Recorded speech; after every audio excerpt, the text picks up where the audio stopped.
ভারতকে তার প্রাপ্য বুঝে দিল ট্রাম্প। আমেরিকা ভারতকে তার যোগ্য প্রাপ্য দিয়েছে। হাতে হ্যান্ডকাপ, পায়ে বেড়ি দিয়ে ইন্ডিয়ানদেরকে তার দেশে পাঠিয়ে দিচ্ছে। বিমানে না, প্যাসেঞ্জার বিমানে না, কার্গো বিমানে মেঝেতে ফেলে ইন্ডিয়ানদেরকে পাঠিয়ে দিয়েছে। আর এইটা দেখে ইন্ডিয়ানরা তাদের পার্লামেন্টের সামনে প্রতিবাদ করছে যে ভারত সরকার কেন এই বিষয়ে কোনো ব্যবস্থা নিল না, প্রতিবাদ জানালো না। আর ভারতের পররাষ্ট্র যে মন্ত্রী সে বলেছে আমেরিকা নাকি এভাবেই সবাইকে হাতে হ্যান্ডকাপ আর পায়ে বেড়ি পরায়ে নাকি তারা পাঠায় দেয়। কিন্তু বাস্তবতা হলো বিভিন্ন দেশের লোককে যখন পাঠায়, ওই দেশ তাদের বিমান পাঠায়, প্যাসেঞ্জার বিমান পাঠায়। ভারত এতটুকু গরিব যে তার নাগরিকদের জন্য একটা বিমান পাঠালো না, আমেরিকা কার্গো বিমানে করে তাদেরকে পাঠায় দিল। এই হলো ভারতীয়দের অবস্থা। রাহুল গান্ধী সেও পার্লামেন্টের সামনে প্রতিবাদ করছে পররাষ্ট্রমন্ত্রীর এই কথায়। বাস্তবে ট্রাম্প তো ভারতের প্রধানমন্ত্রীকে দাওয়াত দেয় না শপথ গ্রহণ অনুষ্ঠানে। এখন সে তো যেতে চায় আমেরিকা যাওয়ার আগে কোনো ঝামেলা করতে চায় না, ওই জন্য প্রতিবাদ করেনি। এইটা হলো একটা দেশের মেরুদণ্ড। এরা বলে বিশ্বের তৃতীয় শক্তি নাকি এরা হবে, তৃতীয় শক্তি, তারপরে বিশ্বের উদীয়মান শক্তি, কত কিছু। যে দেশের লোকেরা অন্য দেশে গিয়ে কাজ করে, আমেরিকায় যায়, অস্ট্রেলিয়ায় যায়, ইউরোপে যায়, মধ্যপ্রাচ্যে গিয়ে উট চড়ায়, তারা নাকি বিশ্বের রাইজিং পাওয়ার, এরকমভাবে একটা ভাব দেখায়। তো রাইজিং পাওয়ারে কার্গো বিমানে করে এরকম ফালায় নিয়ে আসলো কেন?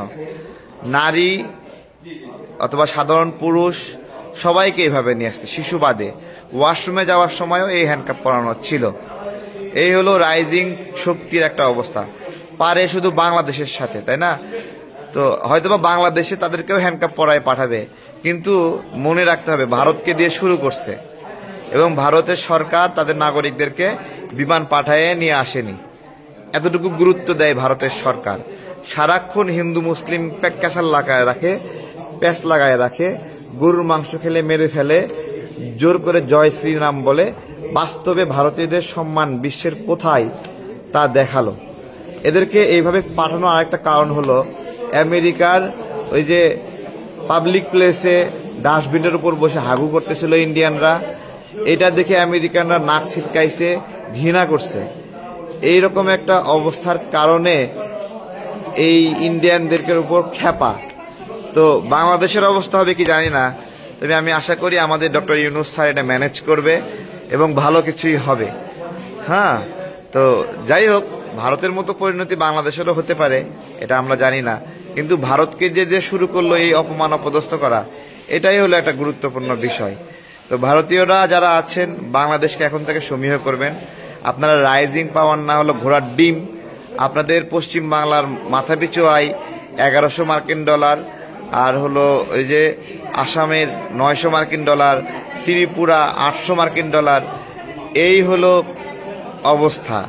এই যদি অবস্থা হয় তাহলে ভারতের রাইজিং পাওয়ার হলো কি অবস্থা। আর বাংলাদেশের মাথাপিছু আয় 2700 মার্কিন ডলারের উপরে, 2800 মার্কিন ডলার।